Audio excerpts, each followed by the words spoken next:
This is I Love Black People Radio on HUR Voices, Sirius XM Channel 141. I Love Black People is more than a radio show. I Love Black People is a call from our ancestors to protect us from racial profiling all across the world. Go to iloveblackpeople.com and become a member today. Membership empowers you to live fearlessly and protect Black people globally from racism and xenophobia. Join us today and become a member of our global network with an online global green book with Black-owned and Black-friendly businesses to protect you and your community. Membership is free, and with you, we will become 10 million strong worldwide. I am because we are. Special thanks to AFLAC for supporting I Love Black People Radio. And greetings. Welcome to another edition of I Love Black People. And I'm just so thankful for everyone to join us and actually, be a part of this journey. And speaking of journeys, I just got back from a trip back to the motherland, Black to the motherland. I was in our offices in Zimbabwe, Harare, as well as I spent time in South Africa, and actually headed back via Europe through Amsterdam and returned back to DC. And as many of you may know, we have offices in DC and we have offices in Harare.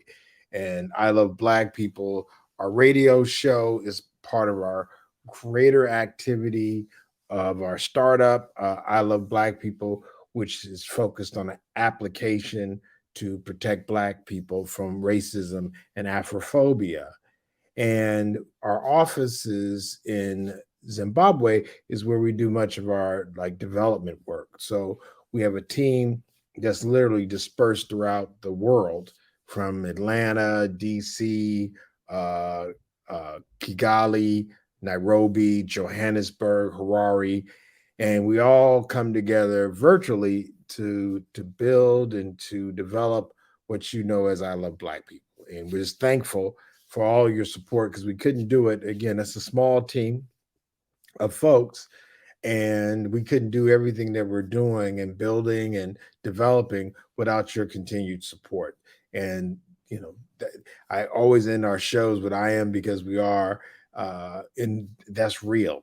To be able to touch so many people requires so many people's help. So just want to say thank you for that. But we also hired a new intern, and from Howard University, and there's an interesting connection. He's connected because he goes to Howard University, a computer science engineer, and his parents went to Tuskegee. So I actually knew his uncles from Tuskegee. His father went to school with my younger brother. So it's great. We talk about entrepreneurship, and oftentimes it's discussed around the issues of money and whatnot. But one of the things that's super great is to be able to hire your friends and family and give them opportunities that you may never have had. But his first activity was to go on a trip as an intern, summer intern, Foster, and he went to Johannesburg and to Harare. So, as a intern, the next time y'all see one of these I Love Black People internships, it may not be one of those big brand names, but we're real about what we do. So we definitely gave him and this was his first trip to Africa, and I think he really learned a lot, got exposed to a lot of amazing people. The work that we do globally, we don't do as tourists. We do it as people who have a common interest, and that was one of the things I tried to stress upon the young brother, is that what we're working on is not about changing our addresses or changing our bank accounts. It's about changing the world. And when we come together as a people, again, our commonality as being of African descent and part of a larger African diaspora is important.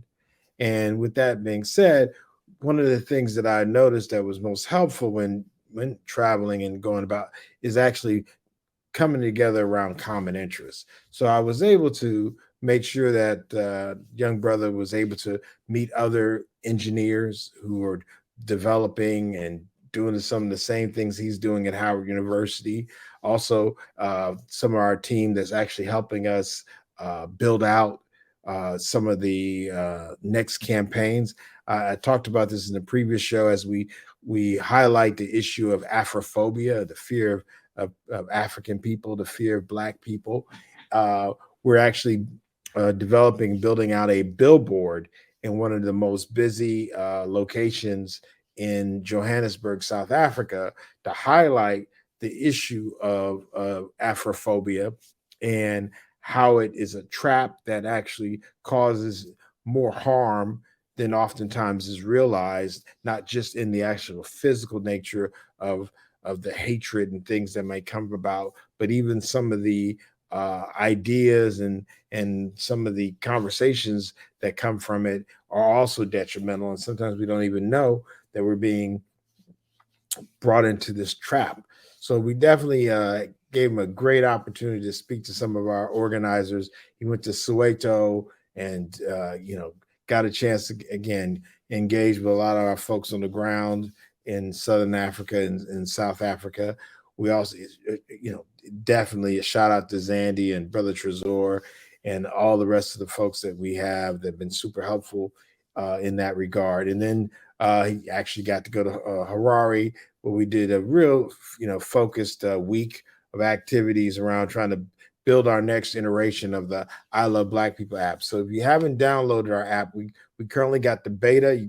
Please make sure you go to the Apple Store or Google Play and download the app. And this is the app that's based on the Green Book model, where we literally leverage the brains and interests of our people globally to identify Black-friendly places throughout the globe. And we say Black-friendly because there's places that may not have Black-owned businesses or places that we can go, but there might be places that aren't owned by Black folks that are Black friendly, that will welcome us and treat us with dignity and respect. And we don't want to ever put our community in a situation where they don't have options to choose from. So if you're in Thailand, if you're in Denmark, wherever you may be, I Love Black Peoples is building with your support a global umbrella, a safety net, a network of folks who care about our quality of life.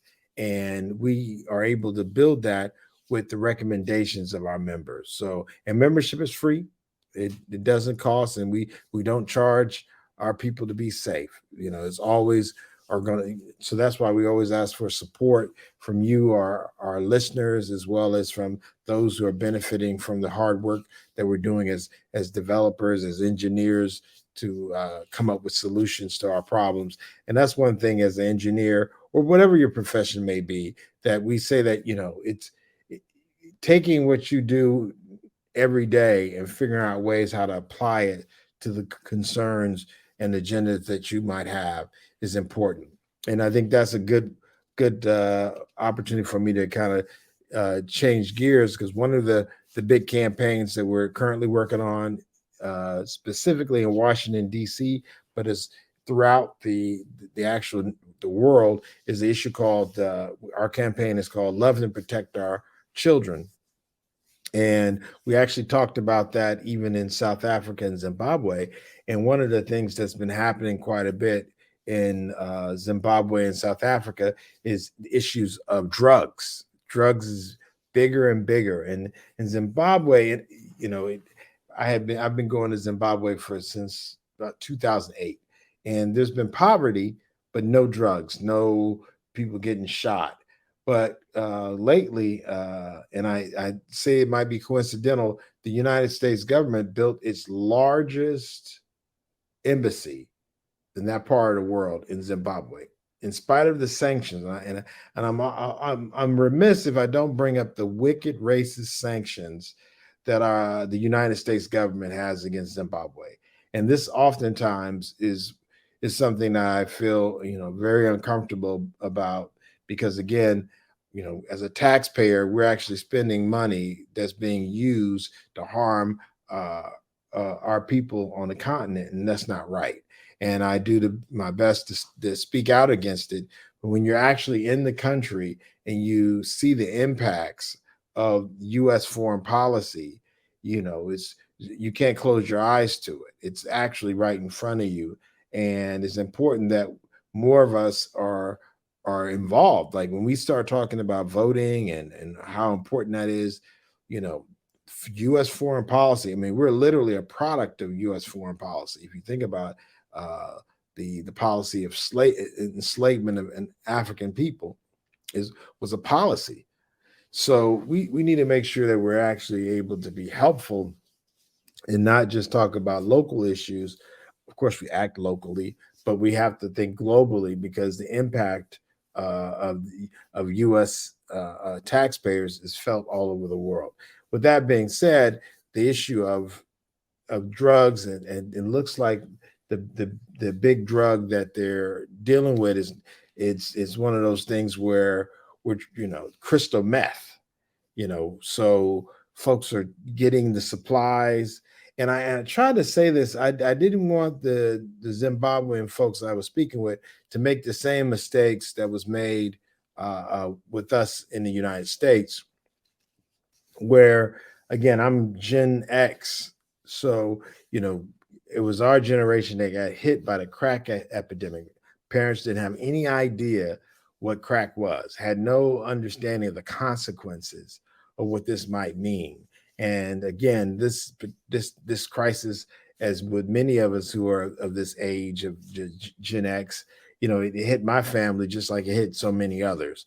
And so what I was trying to be clear with the folks I was meeting with, and I was meeting with some folks around this issue, and we're going to probably do a event where we bring some brothers and sisters from the States back to the continent to talk about some of these issues based on the experiences as Africans in America that we've experienced in these issues, is that don't blame the children. Our children are actually the victims of drugs, not the villains of drugs.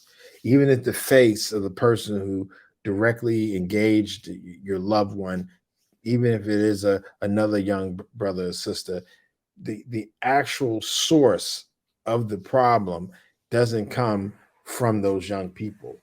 And these are things that we got to realize, that there's people acting and using these policies, just like what happened in our community, and the Black community in America. If you think about the 80s when the crack hit, the civil rights, 65, all the changes that happened, in spite of the murder of Martin Luther King and Malcolm X, the changes that we were able to make and continue to make, so many things were changing, and there was a reaction to those changes, and it was done by the government. And again, in some of the revelations through whistleblowers. We talk about Julian Assange. There's been whistleblowers who've been actually telling the truth about what the CIA and FBI have been doing. But one of the things they had was COINTELPRO.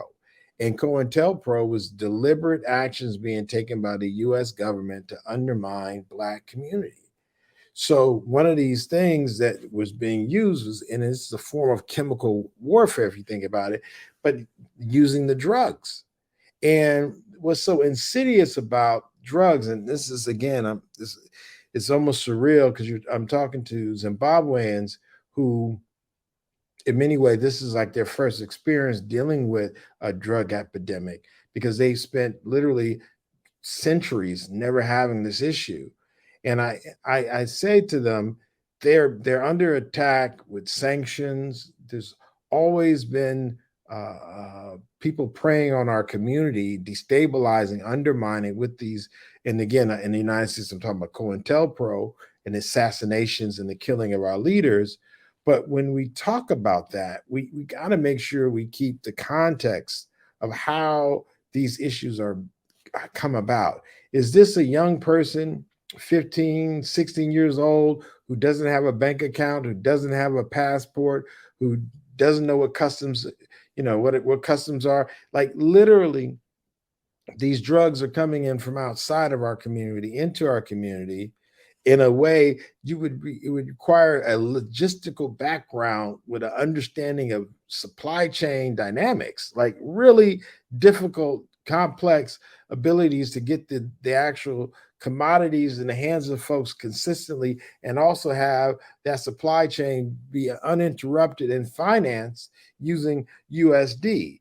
And so when we talk about these problems, if we don't talk about the oppression that comes from the oppressor, we'll blame the victim. And again, I've said this in other episodes, but Kwame Ture says it best. Anytime you make an analysis of an oppressed people in any aspect of their lives, and you leave out the enemy, you will never come to a correct analysis. On the contrary, you will blame the oppressed for all of their problems.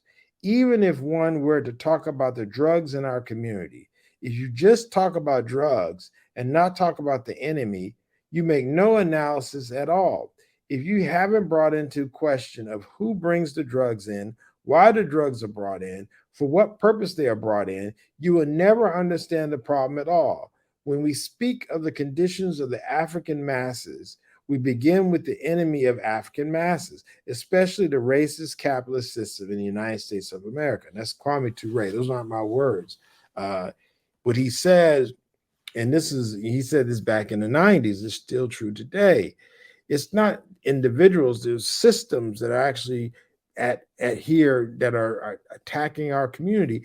And again, these systems have been around since as Black people, we've been a part of this United States, where we literally are dealing with the undermining of our community and things that are done to actually not just but undermine our families. Because when you have a son who's stealing from the family to deal with drugs, you're actually tearing the fabric of the actual family unit apart. So when we're looking at how these things are done to undermine our communities, if you look back to all the changes that we were actively involved in throughout the 70s to the 80s, as a Generation X, many of my peers didn't make it. Many of them got caught up in the drugs, and which then led them to either get caught up in being incarcerated or mental illness, but a host of issues. And when I was talking to the brothers and sisters in Zimbabwe, I said, look, somebody is bringing those drugs in, and it's not the little brother or sister in the village. Somebody, and anytime you're talking about business of scale in Africa or anywhere else, they're doing it in USD. They're not trading this in local indigenous currencies. Just like crack cocaine is not trafficked in pesos. It's USD. And the United States government controls the USD. And so it's important that we are vigilant, because it's not some teenagers running around behind this. There's people with much more power than that, much more influence than that are actually benefiting. They say follow the money, benefiting from the destabilizing of certain communities. And we have to be vigilant in making sure that when we come up with solutions or we come up with an analysis, that we don't blame the victim, as Kwame Ture says. We literally need to make sure that we're taking, and I won't say dispassionate, but we have to be objective.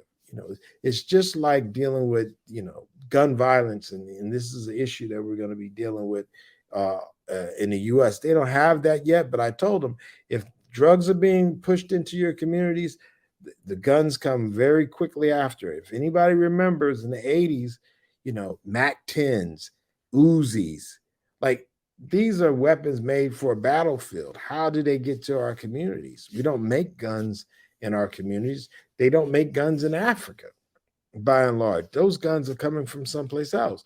So when we see these issues, we have to use the level of sophistication and analysis. And I think it's not just me being an engineer and talking using scientific method, but it doesn't make sense when I look back at how we blamed the young 18, 16, 17-year-old so-called gangbanger for what the issues were, when in reality, they even tell us the brain doesn't even fully develop to what I think mid-20s, that literally on both sides they were both victims. There's a system, and it's not that most of our people even have taken drugs. Most black people have never taken any illegal drugs, and most black people, I don't care where they are in the world, have never shot a gun. Like, I'm not using any statistics, but just if you just think about the number of 1.5 billion black people on the planet, most of them have not, held a handgun and shot it. But all it takes is a few, and it ends up terrorizing the masses. And I think one of the things that we have to figure out, and this is something that we deal with as a startup, is coming up with the solutions and not waiting for the government to change or wait for someone to come save us. NGO or anybody who's professing to be concerned, we need to use tools to help empower each other to solve this problem. And when I look at that happening in Zimbabwe now, and what we need to do to be helpful our brothers and sisters there, or what I see happening in Washington, D.C., the nation's capital, again, I think this is an example because it's happening and happens in other major urban areas as well as rural areas. But the focus, meaning the population density being what it is in the cities, it sometimes is effective to talk about it in a city vantage point, is literally saying that we have some of the best and brightest people in the DC area, the best and brightest black folks, the most educated, some of the wealthiest. There's no reason that we should have our children being victimized by gun violence. Like at this point, if we're just talking, I'm not talking about the whole planet, but where you have some of the most capable black people on the planet in one particular area is Washington, D.C., DMV, we call this D.C., Maryland, Virginia area, has one of the, meaning the city of DC and the suburbs and the outer burbs. That concentration of people is some of the most amazing black folks that's been seen since we've been colonized. So if we're looking at that group of people, there's no, I think it doesn't make any sense why we can't come up with solutions. And I'm not saying that the governments can't do enough or should do. I'm saying that we as individuals have power. And until we use all our power, I'm not going to blame until we hold ourselves accountable. And again, we represented by politicians. I actually support them. And I definitely support the mayor of Washington, D.C. I think she's one of the best mayors ever in the history of the planet. That being said, we need the people, we need the masses to step up and say enough is enough, that we no longer are going to have our children being victimized by gun crimes, by illegal guns. And if you look at that, that's not just one crime, that's several crimes. And, we're looking at ways, and I've discussed this on other episodes, of how we as individuals with our own backgrounds, our own professions, and our own areas of expertise, how do we leverage that expertise to solve this particular issue of illegal gun violence towards our children? It is unacceptable. So with the work that we're organizing, we're working with some people who are really great in the space. In Washington, D.C., probably one of the most brilliant brothers that I've met in the world is fortunately based in Washington, D.C., born and raised, Ron Moten. So we're literally right now taking some of our best brains in the tech space and leveraging those brains with his most capable oracle-like wisdom and coming up with ways that we can leverage technology to help us address the issue of gun violence once and for all, particularly in this area. And we want to be able to take the lessons learned in Washington, D.C. and share them with our brothers and sisters throughout the country and throughout the world. Because we are the ones we've been waiting on. No one else is coming. And there's enough lessons that we can have learned now for those of us who've made it to make sure that we come up with solutions that don't point the finger right back at our children as if they're the problem. They are the victims of this situation. And we're going to be, as the adults in the room, the ones that are going to provide the solution to help them make it through this. So we want to make sure that everyone is on the lookout. We're going to be, for all our members, we're going to be sending text blasts. We're going to be asking for folks to volunteer to get the word out about the work that we're going to be doing as it relates to this gun violence, love and protect our children. Also throughout the diasporas, we're going to be talking about Afrophobia and how we can do things to, again, stop the harm and humiliation. Please, we love to get your information. A thing I need to tackle even more is we have a thing called the Creative Content Coalition that we're going to be putting together. So we need you to come and join us in coming up with positive content for our brothers and sisters instead of the negativity that we see proliferate all throughout social media. But we can do all these things with your support. So again, as I always end, I am because we are. I wouldn't be me without you. Thank you so much for joining us, and God bless.